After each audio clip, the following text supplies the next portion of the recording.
జోగి రమేష్ని అభ్యర్థిగా ప్రకటించినప్పటి నుంచి అధికారాన్ని అడ్డం పెట్టుకుని అనేక అక్రమాలకు పాల్పడ్డారు. ఇబ్రహీంపట్నంలో నివాసం ఉండే అతని కుటుంబ సభ్యులకు పెనమలూరులో ఓటు హక్కు ఎలా వచ్చింది? రెవెన్యూ అధికారులతో పాటు ఉయ్యూరు సిఐ, కంకిపాడు, పెనమలూరు స్టేషన్లో ఎస్ఐలను కూడా పెడన నుంచి ఇక్కడికి బదిలీ చేయించుకుని ఎన్నికల్లో అనేక అక్రమాలకు పాల్పడ్డారు. వైసీపీ నాయకులు ఎన్ని విధాలుగా మభ్యపెట్టాలని చూసినా టీడీపీ నాయకులు నిలబడ్డారు. నాకు సీట్ కేటాయిస్తే ఆయన బాణాసంచాలు, మిఠాయిలు పంచారు. ఆయన మతిస్థిమితం భ్రమించింది అని మాజీ ఎమ్మెల్యే బోడే ప్రసాద్ అన్నారు. నియోజకవర్గంలో అతను నివాసం ఉండే ప్రాంతం ఎక్కడ?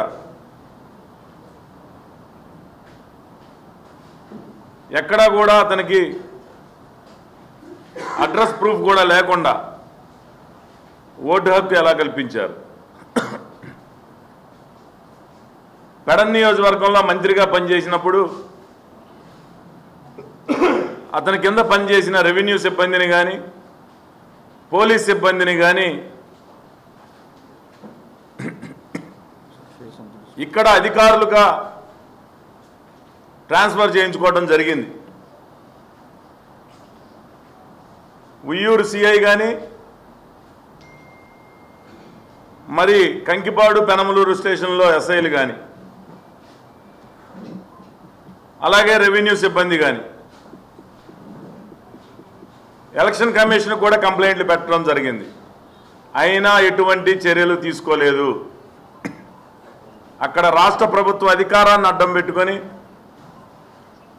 ఇక్కడ అధికారులతోటి ఎలక్షన్ ఏదో ఒక విధంగా అక్రమాలు చేసి గెలవాలనే ప్రయత్నంలో భాగంగా ఇదంతా కూడా కుట్రలు కుతంత్రాలు చేయడం జరిగింది. జగన్మోహన్ రెడ్డి పెడన్ నుంచి పెనమలూరుకి మార్చగానే అతని ఫ్రస్ట్రేషన్ స్టార్ట్ అయింది. ఏం చేయాలో తెలవలా. అక్కడ సంపాదించిన అవినీతి సొమ్ముతో ఇక్కడ కార్యకర్తలను ఏదో ఒక విధంగా లొంగ తీసుకోవచ్చు. తెలుగుదేశం పార్టీ కార్యకర్తలను కొనేసి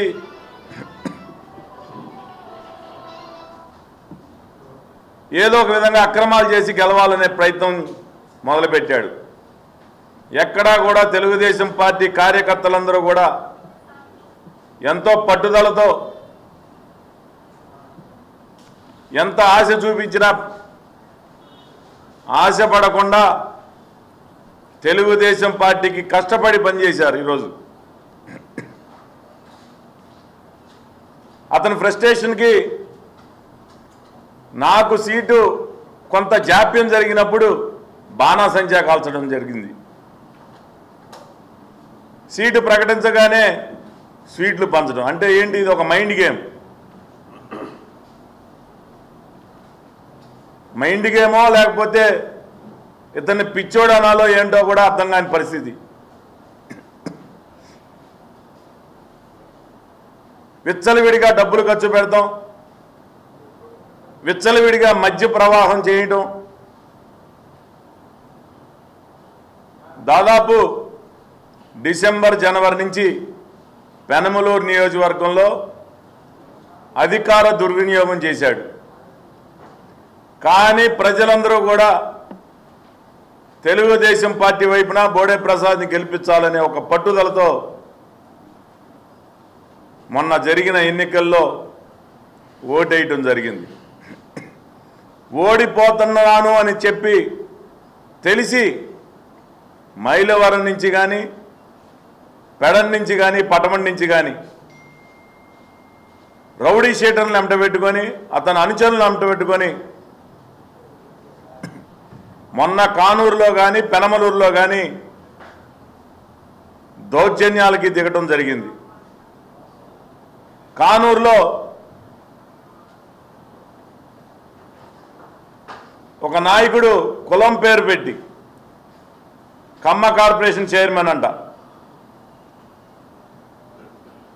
ఎవరైతే జోగి రమేష్ బంధువులో లేకపోతే ఆయన వర్గం ఉన్నారో వాళ్ళందరూ కూడా నా వైపు నిలబడితే ఈయన గారు నువ్వు ఏ కులానికి పుట్టావురా, ఏ కులానికి చేస్తున్నావు అంటే కులాలతో ఏం పని?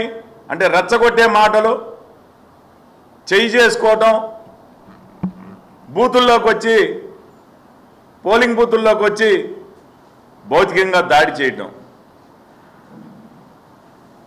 అక్కడి నుంచి మళ్ళీ పోలింగ్కి రావడం జరిగింది. ఇవన్నీ కూడా గమనిస్తానే ఉన్నాం. నువ్వు కానూరులో పెద్ద ప్రస్తావేం కాదు. మైలవరం నుంచి నువ్వు తీసుకొచ్చిన రౌడీలు ఎవరైతే పాషా, అలాగే బట్టా అనిల్, పటమం నుంచి కొత్తపల్లి రాజశేఖర్, గోగినేని ధనశేఖర్, నారగాని అశ్విన్, ఇంకా చాలామంది రౌడీలు, చాలామంది అనుచరులు పోలింగ్ స్టేషన్కి 200 మీటర్ల దూరంలో పర్మిషన్ లేని ఏ వ్యక్తిని అనుమతించకూడదు. అలాంటి నిబంధనలు ఉన్న సమయంలో పోలీసు వ్యవస్థ, పెనమలూరు, ముఖ్యంగా పెనమలూరు పోలీస్ స్టేషన్లో ఉన్న సిబ్బంది కానీ, సిఐ కానీ మొత్తం కూడా విఫలమయ్యారు. పోలింగ్లో దాదాపు గంటన్నర సమయం పోలింగ్ నిలిపివేశారు. పోలింగ్లో తెలుగుదేశం పార్టీ బోడే ప్రసాద్కి 1 సైడ్ ఎలక్షన్. కంచుకోట, తెలుగుదేశం పార్టీ కంచుకోట. ఏదో ఒక విధంగా అక్కడ ఓటర్ని భయపెట్టి పోలింగ్ స్టేషన్కి రాకుండా చేయాలనే ఆలోచనతో గేటు లోపలేమో పర్మిషన్ లేని వ్యక్తులతోటి గంటన్నర నిలబడ్డాడు. గేటు బయట సుమారుగా 100-150 మందితోటి రౌడీలను తీసుకొచ్చి పోలింగ్ స్టేషన్కి వచ్చే ఓటర్లందరినీ కూడా భయపడే విధంగా దాడులు చేయడం. నేను ఒకటే చెప్తా ఉన్నా, పోరంకిలో నా వెంట్రుకు కూడా పీకలేవు నువ్వు. నిన్న కార్యకర్తల సమావేశం పెట్టి ఏదో గొప్పగా చెప్తున్నాడు, పోరంకినంట స్వాధీనపరుచుకున్నాడంట. ఇవేమీ రాజులు కాదు, సామ్రాజ్యాలు కాదు, నీ తరం కాదు కదా, నీ అబ్బ తరం కూడా కాదు. పోరంకి ఓటర్లని 1 గంట సేపు నువ్వు రాళ్ల దాడితోనో ఓటర్లని ఆపగలిగేవేమో కానీ నా వైపు ఉన్న ఓటర్లని ఎవరిని కూడా నువ్వు ఏమీ తిప్పుకోలేకపోయావు. మహా అయితే ఒక 500-600 ఓట్లు చెడగట్టగలిగావేమో కానీ నేను ఒకటే చెప్తా ఉన్నా, నువ్వు అనర్హుడివి. రేపు జూన్ 4వ తేదీ నాడు ప్రజలు నీ మీద అనర్హత వేటైపోతా ఉన్నారు. భారీ ఎత్తున ఓటమి చెందబోతా ఉన్నావు. ఎవరైతే నీ అండ చూసుకొని పోరంకిలో అవ్వచ్చు, కానూరులో అవ్వచ్చు, మైలవరం అవ్వచ్చు, పెడన అవ్వచ్చు, అలాగే పోలీసు సిబ్బంది అవ్వచ్చు, గంటన్నర సేపు 150 మందిని 200 మీటర్ల దూరంలో ఉండాల్సిన సంబంధం లేని వ్యక్తుల్ని గేటుని బయట నిలబెట్టగలిగావంటే అది పోలీసు అండ చూసుకొని. నేను ఒకటే చెప్తా ఉన్నా, రేపు జూన్ 9వ తారీఖు చంద్రబాబు నాయుడు గారు ప్రమాణ స్వీకారం చేయబోతా ఉన్నారు. ఎవరైతే వాళ్ళకి సహకరించిన పోలీసు అధికారులు ఉన్నారో, ఎంతటి వారైనా సరే, ఏ సిబ్బంది అయినా సరే, వాళ్ళ మీద చర్యలు తీసుకుంటాం.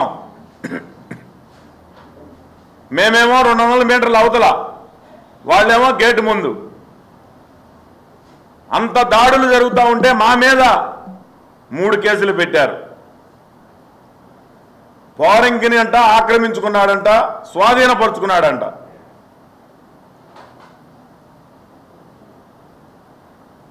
రేపు ఎన్నికల ఫలితాల తర్వాత మళ్ళీ ఇక్కడ అడ్రస్ ఉండవు, ప్యాకప్ చేసుకుంటావు. నువ్వు వలస పక్షివి.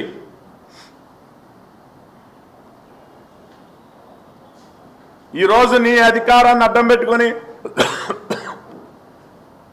ఎవరైతే విర్రవీగారో వాళ్ళ పరిస్థితి ఏ విధంగా ఉంటుందో నేను హెచ్చరిస్తా ఉన్నా.